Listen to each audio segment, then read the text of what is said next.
ದೇಶದ ತುದಿಯಲ್ಲಿರುವಂತಹ ವೆನೆಜುವೆಲಾ ಕ್ಯಾರಕಾಸ್ನಲ್ಲಿ ಸ್ಫೋಟ ತುರ್ತು ಪರಿಸ್ಥಿತಿ ಘೋಷಣೆ ಮಾಡಿದ ವೆನೆಜುವೆಲಾ ಅಮೆರಿಕಾದಿಂದ ಮಿಲಿಟರಿ ಆಕ್ರಮಣ ಎಂದು ಆರೋಪ. ವೆನೆಜುವೆಲಾ ರಾಜಧಾನಿ ಕ್ಯಾರಕಾಸ್ನಲ್ಲಿ ಭಾರೀ ಸ್ಫೋಟವೊಂದು ಸಂಭವಿಸಿದೆ. ಅಮೆರಿಕ ಆಕ್ರಮಿಸ್ತಾ ಇದೆ ಎಂದು ಆರೋಪಿಸಿ ಅಧ್ಯಕ್ಷ ನಿಕೋಲಸ್ ತುರ್ತು ಪರಿಸ್ಥಿತಿಯನ್ನು ಘೋಷಿಸಿದ್ದಾರೆ. ಅಂದರೆ ಎಮರ್ಜೆನ್ಸಿ ಘೋಷಣೆ ಆಗಿದೆ. ಇವತ್ತು ಮುಂಜಾನೆ ನಗರದಾದ್ಯಂತ ಯುದ್ಧ ವಿಮಾನಗಳ ದೊಡ್ಡ ಶಬ್ದ ಮೊಳಗಿತ್ತು. ಬೆಳಗ್ಗೆ 2 ಗಂಟೆ ಸುಮಾರಿಗೆ ನಗರದಲ್ಲಿ ಮೊಳಗಿದ ಭಾರೀ ಶಬ್ದ. ವೆನೆಜುವೆಲಾ ಬೆಚ್ಚಿ ಬಿದ್ದಿದೆ. ಮತ್ತಷ್ಟು ಮಾಹಿತಿ ಸಿಗಬೇಕಾಗಿದೆ.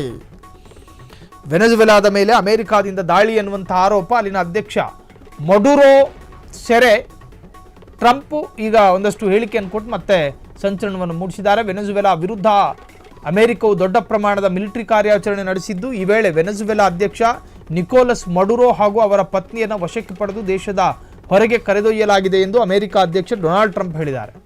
ಟ್ರುತ್ ಸೋಷಿಯಲ್ನಲ್ಲಿ ಪ್ರಕಟಿಸಿದ ಪೋಸ್ಟ್ನಲ್ಲಿ ಟ್ರಂಪ್ ಅಮೆರಿಕದ ಕಾನೂನು ಜಾರಿ ಸಂಸ್ಥೆಗಳ ಸಹಕಾರದೊಂದಿಗೆ ಈ ಕಾರ್ಯಾಚರಣೆ ನಡೆಸಲಾಗಿದೆ. ಕಾರ್ಯಾಚರಣೆ ಪೂರ್ಣಗೊಂಡ ಬಳಿಕ ಮಡುರೋ ಮತ್ತು ಅವರ ಪತ್ನಿಯನ್ನು ವಶಕ್ಕೆ ತೆಗೆದುಕೊಂಡು ವೆನೆಜುವೆಲಾದ ಹೊರಗೆ ಕರೆದೊಯ್ಯಲಾಗಿದೆ ಎಂದು ಹೇಳಿದ್ದಾರೆ. ವೆನೆಜುವೆಲಾ ರಾಜಧಾನಿ ಕ್ಯಾರಕಾಸ್ ಮೇಲೆ ನಡೆದ ವೈಮಾನಿಕ ದಾಳಿಯನ್ನು ಟ್ರಂಪ್ ದೃಢಪಡಿಸಿದ್ದು, ಈ ದಾಳಿ ವೆನೆಜುವೆಲಾ ನಾಯಕತ್ವದ ವಿರುದ್ಧದ ಉದ್ದೇಶಿತ ಕ್ರಮವಾಗಿತ್ತು ಎಂದು ತಿಳಿಸಿದ್ದಾರೆ. ಇನ್ನಿದರ ಅಜೆಂಡಾ ಏನು, ಯಾವ ಉದ್ದೇಶಕ್ಕಾಗಿ ಅಮೆರಿಕ ಈ ತರಹದ್ದೊಂದು ದಾಳಿ ಮಾಡಿತು ನಿಮಗೆಲ್ಲ ಗೊತ್ತೇ ಇದೆ. ಸದ್ದಾಂ ಹುಸೇನ್ನನ್ನು ಡಿಸೆಂಬರ್ 30ನೇ ತಾರೀಕು ಗಲ್ಲಿಗೇರಿಸಲಾಯಿತು. ಆಗಲೂ ಕೂಡ ಅಮೆರಿಕ ಇರಾಕ್ನಲ್ಲಿದ್ದಂತಹ ಶಿಯಾಗಳ ಮೇಲೆ ಸದ್ದಾಂ ಹುಸೇನ್ ದಾಳಿ ಮಾಡಿದ್ದಾರೆ. ಆ ಕಾರಣಕ್ಕೋಸ್ಕರ ಅವರ ವಿರುದ್ಧದ ಪ್ರಕರಣದ ಆಧಾರದಲ್ಲಿ ಶಿಕ್ಷೆಯ ತೀರ್ಮಾನ ಪ್ರಕಟಗೊಂಡು ಅದಾದ ನಂತರ ಅಮೆರಿಕ ಸದ್ದಾಂ ಹುಸೇನರನ್ನು ಗಲ್ಲಿಗೇರಿಸಿತು. ವೆನೆಜುವೆಲಾದ ಮೇಲೆಯೂ ಕೂಡ ಇದೇ ತರಹದ ದಾಳಿ ಮಾಡಿ ಆ ಅಧ್ಯಕ್ಷನನ್ನು ಸಿಲುಕಿಸುವಂಥ ಪ್ರಯತ್ನಗಳಾಗ್ತಾ ಇದೆಯಾ ಗೊತ್ತಿಲ್ಲ. ಇದರ ಮತ್ತಷ್ಟು ಮಾಹಿತಿ ಇನ್ನೂ ಸಿಗಬೇಕಾಗಿದೆ.